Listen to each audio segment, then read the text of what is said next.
नमस्कार।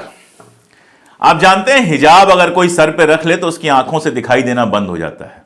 अगर कोई हिजाब पहन ले तो परीक्षा में बैठने से उसको रोक दिया जाता है बहुत सारी जगहों पे, सिर्फ इसलिए क्योंकि वो हिजाब है, घूंघट नहीं है। मैंने बहुत देखा है, मेरी मां ने शादी के बाद ग्रेजुएशन किया था, तो शादी के बाद जब वो परीक्षा देने जाती होंगी या क्लास करने जाती होंगी तो सिर पे घूंघट लेके जाती होंगी, माथा ढक के जाती होंगी, सिंदूर लगा के जाती होंगी, चूड़ियां पहन के जाती होंगी।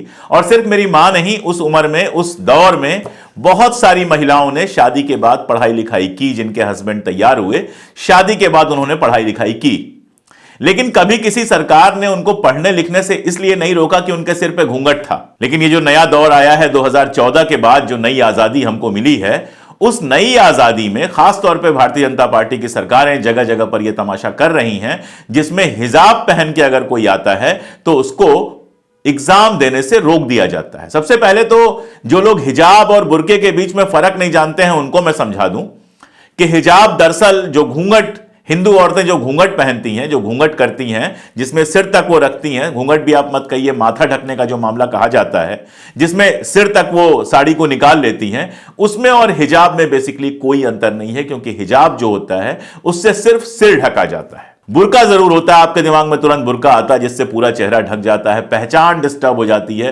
तो कई बार यह कहा जाता है कि बुर्का पहन के कोई आएगा तो उसको पहचानेंगे कैसे हम, उसके प्रमाण पत्र में उसके जो उसका लेटर होता है, उस लेटर में जो फोटो लगी होगी उस फोटो से हम कैसे पहचानेंगे। बुर्के का समझ में आता है। और हां, पहचान कई बार बहुत जरूरी होती है, एयरपोर्ट पर भी चेहरा तो दिखाना ही पड़ता है, तो वो मैं समझ सकता हूं। लेकिन हिजाब से तो सिर्फ सिर ढका जाता है। और जब मैं ये सारा कुछ कह रहा हूं तो आपके समझ में आ रहा होगा कि मैं खास तौर पे बात कर रहा हूं कर्नाटका की। कर्नाटका के अंदर हिजाब बैन को लेके पूरा एक तमाशा चला है। पिछले चुनाव के पहले की अगर खबरें आपको याद होंगी तो पूरा तमाशा चला है, जिसमें यह जोर दिया गया कि जो हिजाब पहन के लड़कियां आएंगी उनको परीक्षा में शामिल होने नहीं दिया जाएगा। बहुत सारी बच्चियों की परीक्षा छूट गई, बहुत सारे बच्चियों के इंटरव्यू छूट गए, सिर्फ इसलिए क्योंकि वो हिजाब पहनी हुई थी। तो चुनाव हुआ, चुनाव में भारतीय जनता पार्टी कर्नाटक में बुरी तरह से हारी। और कर्नाटक में उसके हारने के बाद जो कांग्रेस की सरकार बनी, उससे उम्मीद यह थी कि वो हिजाब बैन को हटा भी देगी। बयान भी बहुत सारे आए। कांग्रेस के जो अध्यक्ष हैं खड़गे साहब, उनके जो बेटे हैं प्रियांक खड़गे, जो मंत्री हैं, उन्होंने एनडीटीवी को एक बयान दिया था चुनाव में जीतने के तुरंत बाद कि बीजेपी सरकार द्वारा लाया गया कोई भी कानून जिसे बैकवर्ड माना जाएगा, प्रतिगामी माना जाएगा, उसे नई सरकार द्वारा निरस्त कर दिया जाएगा। उन्होंने खासतौर पे हिजाब प्रतिबंध और गो हत्या विरोधी जो विधेयक था उसकी ओर इशारा करते हुए कहा कि कोई भी बैकवर्ड नीति, पीछे जाने वाली नीति, प्रतिगामी नीति जो आर्थिक रूप से कर्नाटक के विकास में बाधा डालती है और राज्य को पीछे ले जाएगी, उसकी समीक्षा की जाएगी और यदि आवश्यक हुआ तो उसे निरस्त कर दिया जाएगा। यह बयान आया था प्रियांक खड़गे का। लेकिन इस बयान के बावजूद, नई सरकार बन जाने के बावजूद, हमने कई सारे केसेज ऐसे देखे जिन केसेज में हिजाब पहनी हुई लड़कियों को परीक्षा देने से रोका गया या फिर यूनिवर्सिटीज के अंदर, कॉलेजेस के अंदर घुसने से रोका गया। यह मेरे लिए भी बड़े आश्चर्य और दुख की बात थी कि कर्नाटक की जनता ने एक धर्मनिरपेक्ष सरकार चुनी। कर्नाटक की जनता से यह वादा किया गया कि हिजाब को लेकर जो तमाशा है वो खत्म किया जाएगा। जो बच्ची हिजाब पहन के जाना चाहे हिजाब पहने, जो ना पहन के जाना चाहे वो ना पहने। और उसके बावजूद कांग्रेस सरकार आने के बाद भी इस तरह की गतिविधियां क्यों चल रही हैं? लेकिन अब सरकार बनने के इतने दिन बाद जाकर, लेकिन चलो अब जाकर ही सही, वहां के जो मुख्यमंत्री हैं सिद्धरमैया जी, उनका एक बयान आया है। उस बयान में वो कहते हैं कि हिजाब का बैन हटा दिया गया है और खाने पीने और कपड़े पहनने का मामला निजी है। उन्होंने एक मजेदार बात कही कि मैं धोती पहनता हूं, कोई शर्ट पैंट पहन सकता है, इसमें गलत क्या है? पॉलिटिकल फायदे के लिए इस तरह की बातों का राजनीतिकरण नहीं करना चाहिए। इसके पहले अक्टूबर में भी कर्नाटक सरकार ने बाकायदा आदेश निकालकर प्रतियोगी और जो भर्ती परीक्षाएं हैं जिससे नौकरियां मिलती हैं, उन परीक्षाओं में हिजाब जो बैन है वो हटा दिया था। हिजाब पहनकर भी यह कहा था कि लड़कियां नौकरियों के लिए जो परीक्षाएं होती हैं वो देने आ सकती हैं।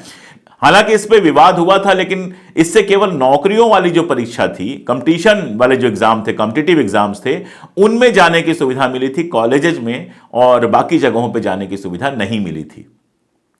लेकिन अब जो सिद्धरमैया जी का बयान आया है, मुझे ऐसा लगता है कि इसके बाद शायद कर्नाटक में हिजाब बैन का जो पूरा नाटक है वो हमेशा के लिए खत्म हो जाएगा। हालांकि कर्नाटक के साथ ही कर्नाटक के नाम में नाटक जोड़ दिया है भारतीय जनता पार्टी ने। वहां पे अब टीपू सुल्तान पे तमाशा चल रहा है। टीपू सुल्तान को साबित करने की कोशिश की गई कि टीपू सुल्तान जो था वो तो हिंदुओं के बहुत खिलाफ था, और भारतीय जनता पार्टी सरकार के समय जो टीपू सुल्तान की जयंती मनाई जाती थी उस पर रोक लगा दी गई। लेकिन कर्नाटक में कांग्रेस सरकार आने के बाद टीपू सुल्तान को फिर से सम्मान मिलना शुरू हुआ। वहां के एक हवाई अड्डे का टीपू सुल्तान के नाम पर नाम रखने की बात चल रही है, उनकी जयंती मनाए जाने की बात चल रही है। इन सब को लेकर भारतीय जनता पार्टी तमाशा मचा रही है। टीपू सुल्तान को लेकर मैं बहुत बातें इसलिए नहीं करूंगा कि एक बहुत डिटेल वीडियो बना चुका हूं, डिस्क्रिप्शन में मैं वो वीडियो डाल दूंगा, आप उसको देखकर मैंने किताबों के सहारे, इतिहास के सहारे बताया है कि टीपू सुल्तान कौन थे, क्या थे। असल में शायद दिक्कत इनको उन सबसे है जो अंग्रेजों के खिलाफ लड़े थे, इसीलिए टीपू सुल्तान से भी दिक्कत है। जिन्होंने भी अंग्रेजों को लड़ाई में हराया था या अंग्रेजों के खिलाफ लड़े थे, उनसे इनको बड़ी दिक्कत है। इनको सिंधिया से कोई दिक्कत नहीं है क्योंकि वो अंग्रेजों के साथ थे 1857 में। इनको जयपुर के शाही खानदान से कोई दिक्कत नहीं है। वहां की जो दिया कुमारी जी हैं उनको बाकायदा उप मुख्यमंत्री बनाया गया है, जो मुगलों के साथ भी रहे। महाराजा मान सिंह के खानदान से हैं, जो अकबर के साथ थे, मुगलों के साथ थे, उसके बाद अंग्रेजों के साथ रहे। ऐसे 50 एग्जाम्पल मैं दे दूंगा जो अंग्रेजों के साथ रहे और उनसे उनको कोई दिक्कत नहीं है। लेकिन टीपू सुल्तान से दिक्कत है और हिजाब से दिक्कत है। यह हिजाब का अगर पूरा विवाद आप देखेंगे तो यह 28 दिसंबर 2021 को यह विवाद शुरू किया गया। उडुपी में जो सरकारी गवर्नमेंट पीयू कॉलेज है, उस कॉलेज में हिजाब पहनकर आने वाली लड़कियों पर रोक लगा दिया गया, हिजाब बैन कर दिया गया। यह कहा गया कि कोई भी लड़की हिजाब पहनकर हमारे कॉलेज में नहीं आ सकती है। उसके बाद जनवरी 2022 में उसी उडुपी कॉलेज की 6 लड़कियों ने कैंपस फ्रंट ऑफ इंडिया द्वारा एक आयोजन किया गया था, एक एहतजाज किया गया था, विरोध किया गया था, उसमें हिस्सा लिया और प्रदर्शन किया बाकायदा कि ये जो हम हेड स्कार्फ पहनते हैं, जो हिजाब पहनते हैं, वो हमें आने की अनुमति क्यों नहीं मिल रही है।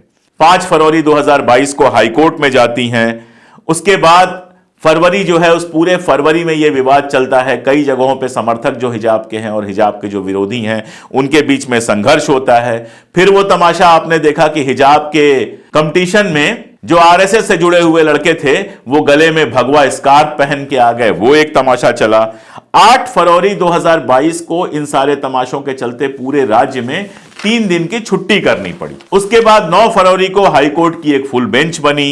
ये सारा तमाशा आप जानते हैं। और 10 फरवरी को कर्नाटक हाईकोर्ट ने एक अंतरिम आदेश दिया और कहा कि जब तक अंतिम आदेश नहीं आता है तब तक छात्रों को कक्षा के भीतर भगवा शाल, हिजाब, धार्मिक झंडे या ऐसा कुछ भी पहनने से रोक दिया गया। ये जो आया था, ये जो आदेश आया था, ये बेसिकली क्लासेस के अंदर जिस तरह का धार्मिक तमाशा चल रहा था उसको रोकने के लिए था, लेकिन इफेक्टिवली ये हिजाब को रोकने के काम आया क्योंकि बाकी सब तो टाइम पास था। भगवा पहन के वो रोज नहीं जाते थे। लड़कियों के लिए हिजाब पहनना तो एक अलग बात थी, तो हिजाब पर रोक लग गई। उसके बाद और भी कई सारे हाईकोर्ट के आदेश आए और कुल मिलाजुलाकर जो हिजाब बैन है वो चलता रहा। और यहां तक कि कर्नाटक के चुनाव में भी हिजाब बैन बहुत बड़ा मुद्दा बना। यह अलग बात है कि इस मुद्दे पर लोगों ने बहुत ध्यान नहीं दिया और भारतीय जनता पार्टी बहुत बुरी तरह से हारी। एक और बात है कि मुस्लिम वोट जो कर्नाटक का था वो इस बार पूरी तरह से कंसंट्रेट होकर कांग्रेस के पक्ष में पड़ा, जिसका कांग्रेस को फायदा हुआ। जो जेडीएस वहां पर है, जेडीएस से वो वोट पूरी तरह से चला गया और जेडीएस जो एक जमाने में अपने आप को गैर सांप्रदायिक सेकुलर कहती थी, अब भारतीय जनता पार्टी के साथ हो गई है। और उसका इनाम यह मिला है कि देवगौड़ा साहब को 90 साल की उम्र में राम जन्मभूमि का जो उद्घाटन होना है उसके लिए बुलाया गया है। जबकि अडवाणी जी और जोशी जी का इसी उम्र में क्या हाल हुआ वो आप अच्छी तरह से जानते हैं। अब सारा मामला यह है जहां से मैंने बात शुरू की थी कि हिजाब पहनने से आंखों पर तो कोई पर्दा पड़ नहीं जाता, फिर हिजाब पहनकर एग्जाम देने में क्या समस्या है। अगर कोई लड़की हिजाब पहनकर आती है उसका चेहरा साफ साफ दिखाई देता है, आप जो उसका आई कार्ड होता है उस आई कार्ड से चेक भी कर सकते हैं। फिर यह सारी प्रॉब्लम क्या है। कभी साड़ी में माथा ढक के आने पर रोक लगाने की बात तो नहीं की गई इस देश में। दूसरा, क्रिश्चियंस जो हैं उनमें भी जो नन है वो हिजाब लगाती हैं। तो ये हिजाब को लेकर इतनी समस्या क्यों थी? एक बात मैं बहुत साफ कह दूं कि व्यक्तिगत तौर पर मुझे नहीं लगता कि मैं हिजाब का समर्थक या विरोधी हूं। मुझे लगता है कि लड़कियों को खुद डिसाइड करना चाहिए कि वो हिजाब पहनना चाहती हैं या हिजाब नहीं पहनना चाहती हैं। बहुत सारे मुस्लिम परिवार ऐसे हैं, मुस्लिम लड़कियां ऐसी हैं जो हिजाब नहीं पहनती हैं और उसकी कोई जरूरत नहीं है। और मजेदार बात यह है कि हिंदुस्तान में हिजाब पर बैन लगाने की बात हो रही है और ईरान में जब लड़कियां कह रही हैं हमें हिजाब से मुक्ति चाहिए तो उनको जेल में डाल दिया जा रहा है।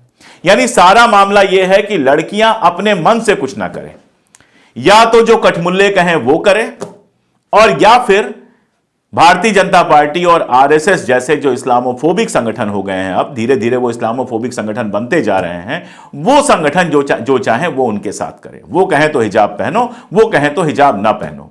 और एक बात मैं बहुत साफ साफ कह दूं, जिस चीज पर भी बैन लगाने की कोशिश की जाती है उस चीज को लेकर और जिद पैदा होती है।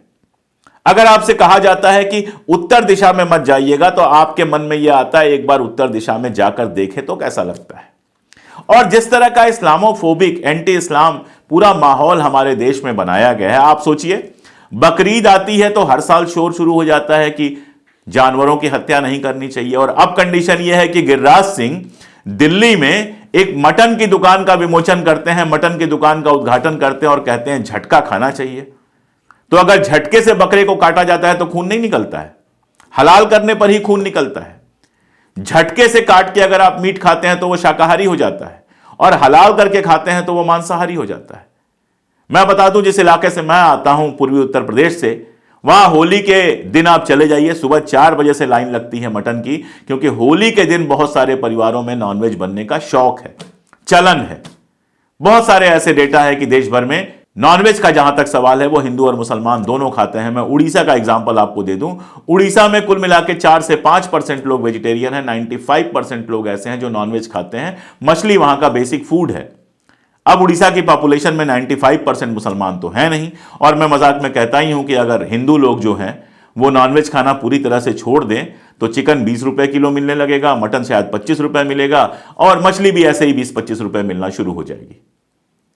लेकिन इस्लामोफोबिया के नाम पर हर बकरीद पर यह तमाशा होता है। एक तरफ हिंदू औरतों को सिखाया जाता है कि सिर ढक के चलो, कोई हिंदू औरत अगर बिंदी नहीं लगाई है तो उस पर तमाशा मच जाता है कि बिंदी क्यों नहीं लगाई है।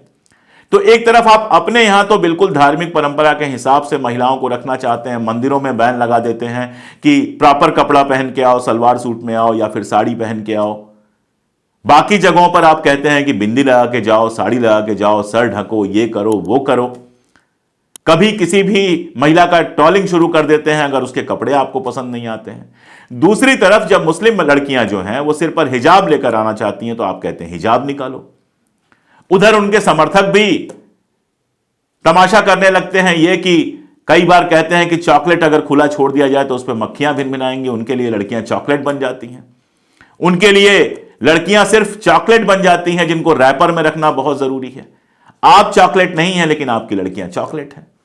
तो ये महिलाओं को अपने पसंद का, अपनी जिद का ड्रेस पहनाने का या अपने तरीके से जैसा आप चाहते हैं उसी बंदिश में रहें, ऐसी जिद हर तरफ से है। लेकिन जब वो इस्लामोफोबिया के साथ जुड़कर आती है तो ज्यादा खतरनाक हो जाती है, क्योंकि जब इधर से यह जिद की जाती है कि आप हिजाब ना पहने तो दरअसल यह होता है कि आप अपनी मुस्लिम पहचान को छुपाएं। अब अगर एक तरफ हिंदू पहचान को आप नहीं छुपा रहे हैं, आपसे कोई नहीं कह रहा है कि आप अपनी हिंदू पहचान को छुपाएं, आप अगर कशका खींचना चाहें, आप अगर क्या कहते हैं तिलक लगाना चाहें, कोई नहीं रोक रहा है आपको तिलक लगाने से। अगर आप चोटी रखना चाहें, कोई नहीं रोक रहा आपको चोटी रखने से। अगर आप सड़क पर जुलूस निकालना चाहें धार्मिक, तो आपको कोई नहीं रोक रहा। आप अगर कहीं भी बैठ के पूजा करना चाहें, आपको कोई नहीं रोक रहा।